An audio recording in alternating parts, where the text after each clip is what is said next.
Bonjour à tous, retour de balade. Ça faisait un moment que je voulais poster un petit retour sur la selle Gilbertou. Alors j'en profite là, je viens de rentrer, j'ai mis le vélo dans le jardin. Je suis en Normandie, région bien connue pour son climat généreux. Alors vous voyez l'état du vélo. Autant vous dire que la selle, depuis 8 mois que je l'ai sur le vélo, elle a subi le même sort que le cadre et les peintures que je suis en train de vous montrer. J'avais essayé de positionner ce petit garde-boue Décathlon de manière discrète. En fait, c'est inefficace. Il faut vraiment le caler sous la selle. J'aimais pas le côté languette qui pendouille derrière, donc j'ai voulu essayer de les mettre comme ça, mais ça protège pas.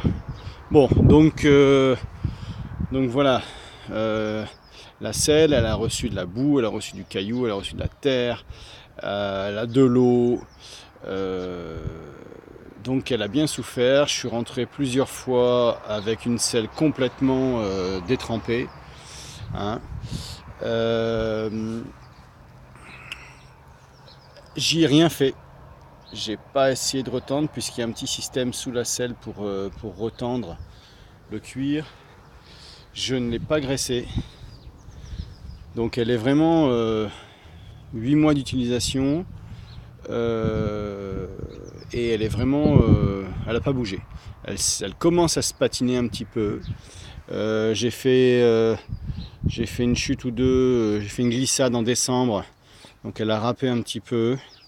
Mais sinon elle est vraiment sortie de sa boîte, quoi. Elle n'a pas bougé, j'ai rien fait. Alors mes impressions, les 150 premiers kilomètres, c'est raide, hein, faut pas le nier. C'est raide, et du coup comme c'est raide, alors je signale tout de suite, pendant que j'y pense, que je roule sans cuissard. Je roule avec un short, un slip et un short. Je ne mets pas de peau, je ne mets pas de cuissard. Donc les 150 premiers kilomètres, j'avais tendance à me faire pincer, donc c'était pas du tout agréable. Vous comprenez bien pourquoi. J'avais tendance à me faire pincer ici, parce que en fait ça n'avait pas de souplesse, et du coup sur cette zone là mon short et puis mes bijoux de famille, comme on dit, hein, avaient tendance à se faire pincouiller un petit peu. C'était pas agréable. Et au bout de 150 km, ça a disparu. Ça a disparu. Je pense que du coup, la fente ici au milieu, ça s'est assoupli. J'ai plus cette sensation de pincement. Confort général, tip top. Vraiment, je pense que, alors comme on dit, hein, c'est ma première selle cuir comme ça. Il y a plein de gens qui ont des Brooks, il y a des gens qui ont des Berthoud. On entend dire que il faut la roder, mais qu'après ça épouse vraiment les formes du fessier. Et moi, j'enquille des sorties d'une centaine, voire plus, plus d'une centaine de kilomètres par jour. Je fais des sorties sur plusieurs jours. Et vraiment, et tout ça sans cuissard, et vraiment, je peux vous dire que c'est confortable.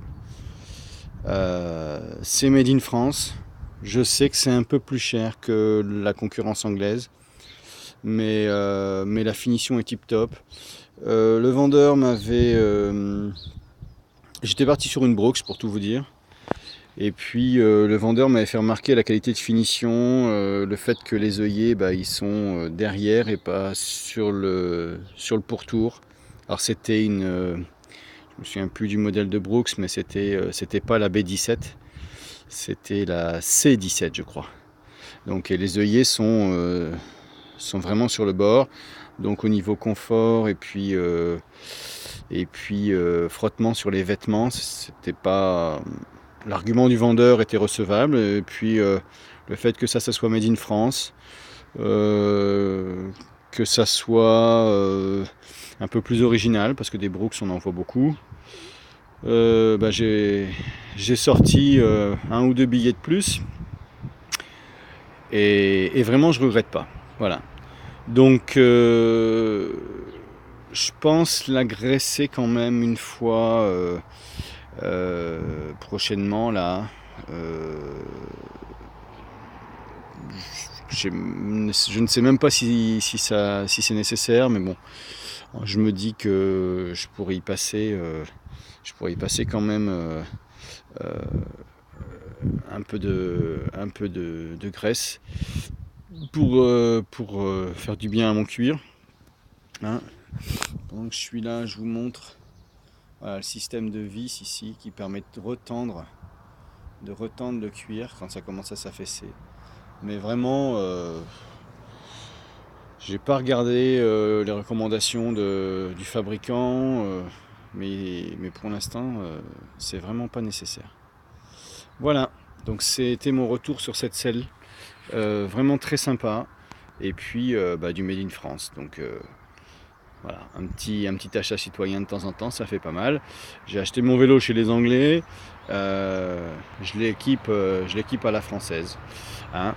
Comme ça, je satisfais un peu tout le monde. Allez, à plus.